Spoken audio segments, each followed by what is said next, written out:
ओम शांति। 15 नवंबर 2025 के ईश्वरीय महावाक्य। पहले एक नजर मुरली के मुख्य पॉइंट पर। बाबा ने कहा, अवस्था की परख बीमारी में होती है। जो बीमारी में भी खुशी में रहते हैं वही अच्छी अवस्था वाले हैं। जो रोते हैं सुख होते हैं। कुछ भी हो जाए, रोना या उदास होना नहीं है। बाप की याद से ही कैरेक्टर सुधरते हैं। याद ही आत्मा को सतोप्रधान और भाग्यशाली बनाती है। याद से आयु बढ़ती है। बाप की याद आत्मा को बल देती है और तन की आयु भी बढ़ाती है। और फिर बाबा ने कहा, मुख्य दो विषय हैं, ज्ञान और याद, परंतु नंबर 1 याद है। बीमारी में भी योग में रहना है। तकलीफ में आत्मा समझ बाप को याद करना है। याद और पवित्रता से 5 तत्व और सृष्टि सतोप्रधान बनती है। गरीबों की तकदीर में भाग्य है, बड़ी हस्तियां नहीं, परंतु सच्चे दिल वाले ही ईश्वर को पहचानते हैं। अंत में साक्षात्कार होंगे, अपनी प्रारब्ध और कर्मों का दर्शन होगा, क्या पास और क्या नापास। और फिर लास्ट में बाबा ने कहा, टाइम वेस्ट मत करो। हीरे जैसा जीवन बनाने के लिए हर सेकंड रूहानी धंधे में लगाओ। हर कुछ मिनट में आत्म अभिमान और बाप की याद का स्मरण दिलाओ। शरीर अभिमान बड़ी बीमारी है, इससे ही आत्मा नीचे गिरी। इसे पहचान कर पार जाना है। याद, संकल्प और अनुभव की रिसर्च करो, यही पावरफुल योग की स्थिति है। और अब सुनते हैं महावाक्यों को विस्तार से। मुरली का सार। मीठे बच्चे, अपने कैरेक्टर सुधारने के लिए याद की यात्रा में रहना है। बाप की याद ही तुम्हें सदा सौभाग्यशाली बनाएगी। प्रश्न है, अवस्था की परख किस समय होती है? अच्छी अवस्था किसकी कहेंगे? उत्तर है, अवस्था की परख बीमारी के समय होती है। बीमारी में भी खुशी बनी रहे और खुशमिजाज चेहरे से सबको बाप की याद दिलाते रहो, यही है अच्छी अवस्था। अगर खुद रोएंगे, उदास होंगे, तो दूसरों को खुश मिजाज कैसे बनाएंगे? कुछ भी हो जाए, रोना नहीं है। ओम शांति। 2 अक्षर गाए जाते हैं, दुर्भाग्यशाली और सौभाग्यशाली। सौभाग्य चला जाता है तो दुर्भाग्य कहा जाता है। स्त्री का पति मर जाता है तो वह भी दुर्भाग्य कहा जाता है, अकेली हो जाती है। अभी तुम जानते हो, हम सदा के लिए सौभाग्यशाली बनते हैं। वहाँ दुख की बात नहीं, मृत्यु का नाम नहीं होता है, विधवा नाम ही नहीं होता। विधवा को दुख होता है, रोती रहती है। भले साधु संत हैं, ऐसा नहीं कि उन्हें कोई दुख नहीं होता है। कोई पागल बन पड़ते हैं, बीमार रोगी भी होते हैं। यह है ही रोगी दुनिया, सतयुग है निरोगी दुनिया। तुम बच्चे समझते हो, हम भारत को फिर से श्रीमत पर निरोगी बनाते हैं। इस समय मनुष्यों के कैरेक्टर्स बहुत खराब है। अब कैरेक्टर सुधारने की भी जरूर डिपार्टमेंट होंगी। स्कूलों में भी स्टूडेंट का रजिस्टर रखा जाता है, उनके कैरेक्टर्स का पता चलता है। इसलिए बाबा ने भी रजिस्टर रखवाया था। हर एक अपना रजिस्टर रखो। कैरेक्टर देखना है कि हम कोई भूल तो नहीं करते हैं। पहली बात तो बाप को याद करना है, उनसे ही तुम्हारा कैरेक्टर सुधरता है। आयु भी बड़ी होती है। एक की याद से। यह तो है ज्ञान रतन। याद को रतन नहीं कहा जाता। याद से ही तुम्हारे कैरेक्टर सुधरते हैं। यह 84 जन्मों का चक्र तुम्हारे सिवाय और कोई समझा न सके। इस पर ही समझाना है विष्णु और ब्रह्मा। शंकर के तो कैरेक्टर नहीं कहेंगे। तुम बच्चे जानते हो ब्रह्मा और विष्णु का आपस में क्या कनेक्शन है। विष्णु के दो रूप हैं, यह लक्ष्मी नारायण। वही फिर 84 जन्म लेते हैं। 84 जन्मों में आपे ही पूज्य और आपे ही पुजारी बनते हैं। प्रजापिता ब्रह्मा तो जरूर यहाँ ही चाहिए ना।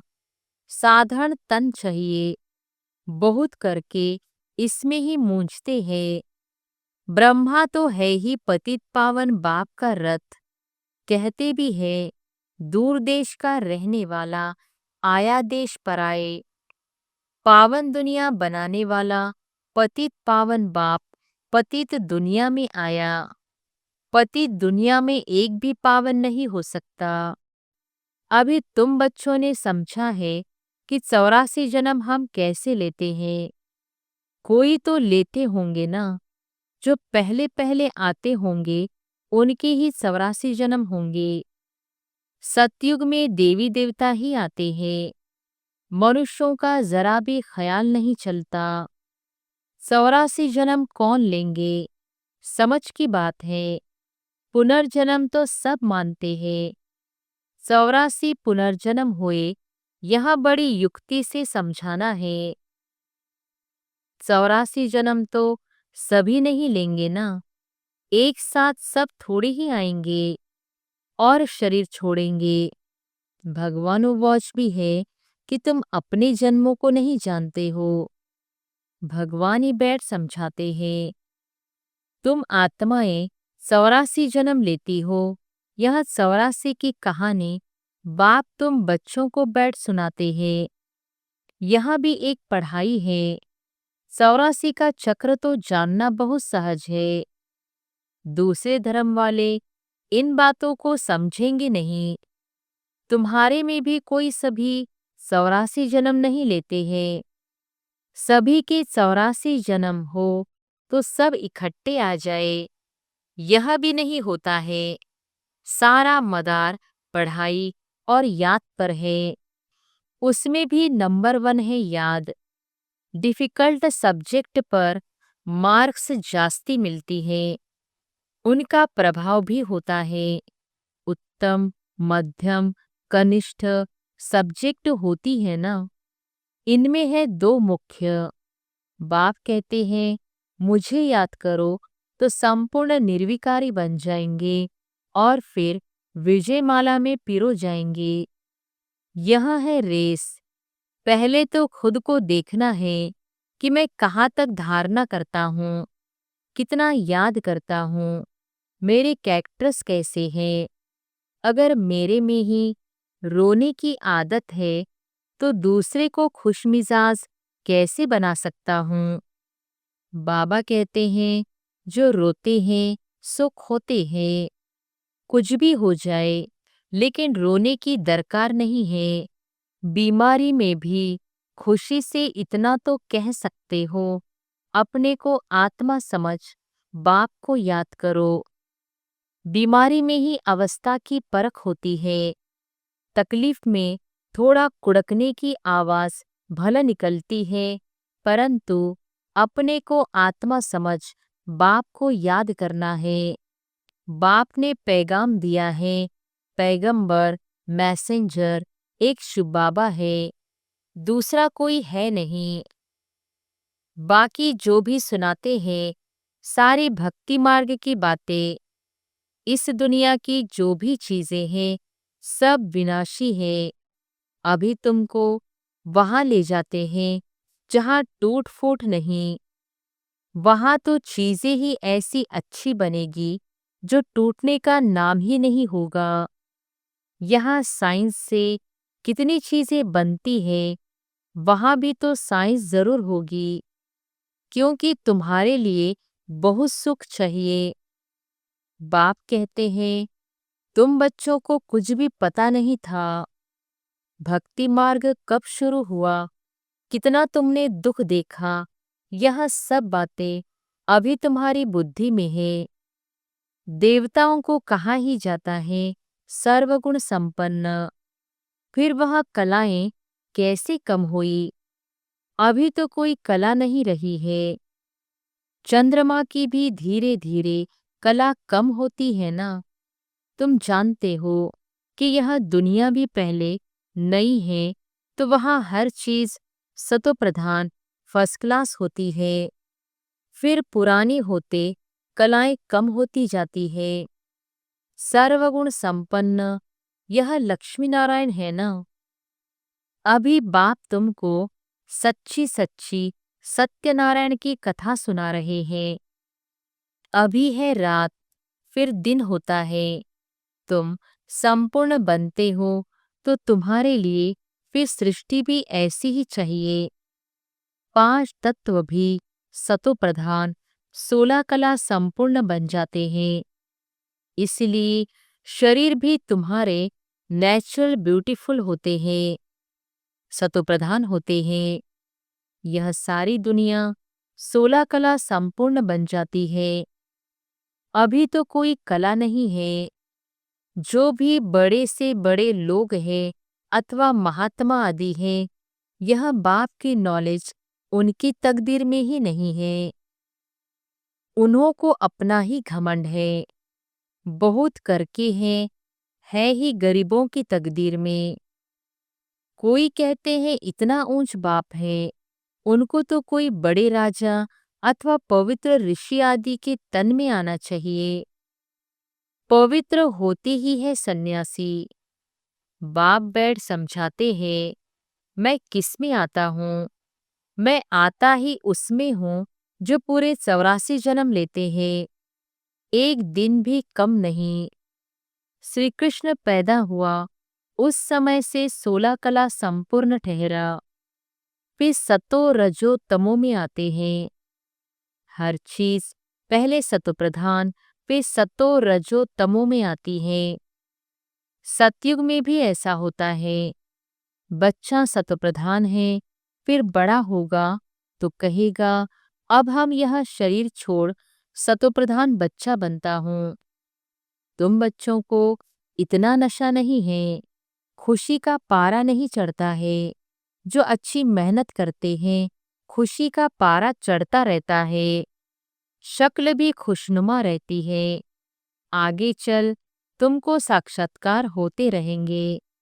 जैसे घर के नजदीक आकर पहुंचते हैं तो फिर वह घर बार मकान आदि याद आता है ना। यह भी ऐसे है। पुरुषार्थ करते करते तुम्हारी प्रारब्ध जब नजदीक होगी तो फिर बहुत साक्षात्कार होते रहेंगे, खुशी में रहेंगे। जो नापास होते हैं तो शर्म के मारे डूब मरते हैं। तुमको भी बाबा बता देते हैं, फिर बहुत पछताना पड़ेगा। अपने भविष्य का साक्षात्कार करेंगे, हम क्या बनेंगे बाबा दिखलाएंगे। यह विकर्म आदि किए हैं, पूरा पढ़े नहीं, ट्रेटर बने, इसलिए यह सजा मिलती है। सब साक्षात्कार होगा, बिगर साक्षात्कार सजा कैसे देंगे। कोर्ट में भी बताते हैं तुमने यह किया है, उसकी सजा है। जब तक कर्मातीत अवस्था हो जाए तब तक कुछ न कुछ निशानी रहेगी। आत्मा पवित्र हो जाती है, फिर तो शरीर छोड़ना पड़े, यहाँ रह न सके, वह अवस्था तुमको धारण करनी है। अभी तुम वापस जाए फिर नई दुनिया में आने के लिए तैयारी करते हो। तुम्हारा पुरुषार्थ ही यहाँ है कि हम जल्दी जल्दी जाए फिर जल्दी जल्दी आए। जैसे बच्चों को खेल में दौड़ाते हैं ना, निशान तक जाकर फिर लौट आना है। तुमको भी जल्दी जल्दी जाना है, फिर पहले नंबर में नई दुनिया में आना है। तो तुम्हारी रेस है यहाँ। स्कूल में भी रेस कराते हैं ना। तुम्हारा है यह प्रवृत्ति मार्ग। तुम्हारा पहले पहले पवित्र गृहस्थ धर्म था, अभी है विष, फिर वाइसलेस वर्ल्ड बनेगा। इन बातों को तुम सिमरण करते रहो तो भी बहुत खुशी रहेगी। हम ही राज्य लेते हैं फिर गंवाते हैं। हीरो हीरोइन कहते हैं ना, हीरे जैसा जन्म लेकर फिर कौड़ी जैसे जन्म में आते हैं। अभी बाप कहते हैं तुम कौड़ियों पिछाड़ी टाइम वेस्ट मत करो। यहाँ कहते हैं हम भी टाइम वेस्ट करते थे, तो हमको भी कहा अब तो तुम मेरा बनकर यह रूहानी धंधा करो। तो झट सब कुछ छोड़ दिया। पैसे कोई फेंक तो नहीं देंगे, पैसे तो काम में आते हैं। पैसे बिना कोई मकान आदि थोड़ी ही मिल सकता। आगे चल बड़े बड़े धनवान आएंगे, तुमको मदद देते रहेंगे। एक दिन तुमको बड़े बड़े कॉलेज यूनिवर्सिटी में भी जाकर भाषण करना होगा कि यहाँ सृष्टि का चक्र कैसे फिरता है। हिस्ट्री रिपीट होती है आदि से अंत तक। गोल्डन एज से आयरन एज तक सृष्टि की हिस्ट्री ज्योग्राफी हम बता सकते हैं। कैरेक्टर्स के ऊपर तो तुम बहुत समझा सकते हो। इन लक्ष्मी नारायण की महिमा करो। भारत कितना पावन था, दैवी कैरेक्टर्स थे, अब तो विशेष कैरेक्टर्स है। जरूर फिर चक्र रिपीट होगा। हम वर्ल्ड की हिस्ट्री ज्योग्राफी सुना सकते हैं। वहां जाना भी अच्छे अच्छे को चाहिए। जैसे थियोसॉफिकल सोसाइटी है, वहां तुम भाषण करो। श्री कृष्ण तो देवता था, सतयुग में था। पहले पहले हैं श्री कृष्ण जो फिर नारायण बनते हैं। हम आपको श्री कृष्ण के 84 जन्मों की कहानी सुनाए जो और कोई सुना न सके। यह टॉपिक कितनी बड़ी है, होशियार को भाषण करना चाहिए। अभी तुम्हारे दिल में आता है हम विश्व के मालिक बनेंगे, कितनी खुशी होनी चाहिए। अंदर बैठ यह जाप जपो, फिर तुमको इस दुनिया में कुछ भासेगा नहीं। यहाँ तुम आते ही हो विश्व का मालिक बनने, परमपिता परमात्मा द्वारा। विश्व तो इस दुनिया को ही कहा जाता है। ब्रह्मलोक व सूक्ष्म वतन को विश्व नहीं कहेंगे। बाप कहते हैं मैं विश्व का मालिक नहीं बनता हूँ, इस विश्व का मालिक तुम बच्चों को बनाता हूँ। कितनी गुह्य बातें हैं। तुमको विश्व का मालिक बनाता हूँ, फिर तुम माया के दास बन जाते हो। यहाँ जब सामने योग में बिठाते हो तो भी याद दिलानी है, आत्म अभिमानी हो बैठो। बाप को याद करो। 5 मिनट बाद फिर बोलो। तुम्हारे योग के प्रोग्राम चलते हैं ना, बहुतों की बुद्धि बाहर चली जाती है, इसलिए 5-10 मिनट बाद फिर सावधान करना चाहिए। अपने को आत्मा समझ बैठे हो, बाप को याद करते हो तो खुद का भी अटेंशन रहेगा। बाबा यह सब युक्तियां बतलाते हैं। घड़ी घड़ी सावधान करो। अपने को आत्मा समझ शिव बाबा की याद में बैठे हो तो जिनका बुद्धि योग भटकता होगा वह खड़े हो जाएंगे। घड़ी घड़ी यह याद दिलाना चाहिए। बाबा की याद से ही तुम उस पार चले जाएंगे। गाते भी हैं खिवैया नैया मेरी पार लगाओ, परंतु अर्थ को नहीं जानते। मुक्ति धाम में जाने के लिए आधा कल्प भक्ति की है। अब बाप कहते हैं मुझे याद करो तो मुक्ति धाम में चले जाएंगे। तुम बैठते ही हो पाप काटने के लिए, तो फिर पाप करने थोड़ी ही चाहिए, नहीं तो फिर पाप रह जाएंगे। नंबर 1 यह पुरुषार्थ है। अपने को आत्मा समझ बाप को याद करो। ऐसे सावधान करते रहने से अपना भी अटेंशन रहेगा। खुद को भी सावधान करना है। खुद भी याद में बैठे तब औरों को बिठाए। हम आत्मा हैं, जाते हैं अपने घर, फिर आकर राज्य करेंगे। अपने को शरीर समझना यह भी एक कड़ी बीमारी है। इसलिए ही सब रसातल में चले गए हैं। उनको फिर सैल्वेज करना है। अच्छा, मीठे मीठे सिकिलधे बच्चों प्रति मात पिता बाप दादा का याद प्यार और गुड मॉर्निंग। रूहानी बाप की रूहानी बच्चों को नमस्ते। धारणा के लिए मुख्य सार। पहली पॉइंट, अपना टाइम रूहानी धंधे में सफल करना है। हीरे जैसा जीवन बनाना है। अपने को सावधान करते रहना है। शरीर समझने की कड़ी बीमारी से बचने का पुरुषार्थ करना है। दूसरी पॉइंट, कभी भी माया का दास नहीं बनना है। अगर अंदर में बैठ जाप जपना है कि हम आत्मा है, खुशी रहे, हम बेगर से प्रिंस बन रहे हैं।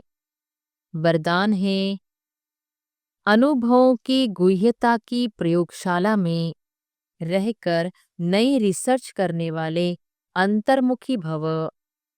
अनुभवों की गुह्यता की प्रयोगशाला में रहे नई रिसर्च करने वाले अंतर्मुखी भव, जो स्वयं में पहले सर्व अनुभव प्रत्यक्ष होंगे, तब प्रत्यक्षता होगी। इसके लिए अंतर्मुखी बन याद की यात्रा व हर प्राप्ति की गुह्यता में जाकर रिसर्च करो। संकल्प धारण करो और फिर उसका परिणाम व सिद्धि देखो कि जो संकल्प किया वह सिद्ध हुआ या नहीं। ऐसे अनुभवों गुह्यता की प्रयोगशाला में रहो तो महसूस हो कि यह सब कोई विशेष लगन में मगन इस संसार से उपराम है। कर्म करते योग की पावरफुल स्टेज में रहने का अभ्यास बढ़ाओ। जैसे वाणी में आने का अभ्यास है, ऐसे रूहानियत में रहने का अभ्यास डालो। स्लोगन है, संतुष्टता की सीट पर बैठकर परिस्थितियों का खेल देखने वाले ही संतुष्ट मणि हैं। संतुष्टता की सीट पर बैठकर परिस्थितियों का खेल देखने वाले ही संतुष्ट मणि हैं। अव्यक्त इशारे, अशरीरी व विदेही स्थिति का अभ्यास बढ़ाओ। जैसे हठयोगी अपने श्वास को जितना समय चाहे उतना समय रोक सकते हैं, आप सहज योगी, स्वता योगी, सदा योगी, कर्म योगी, श्रेष्ठ योगी अपने संकल्प को, श्वास को प्राणेश्वर बाप के ज्ञान के आधार पर जो संकल्प, जैसा संकल्प, जितना समय करना चाहो उतना समय उसी संकल्प में स्थित हो जाओ। अभी अभी शुद्ध संकल्प में रमण करो। अभी अभी एक ही लगन अर्थात एक ही बाप से मिलन की, एक ही अशरीरी बनने के शुद्ध संकल्प में स्थित हो जाओ। अच्छा, ओम शांति।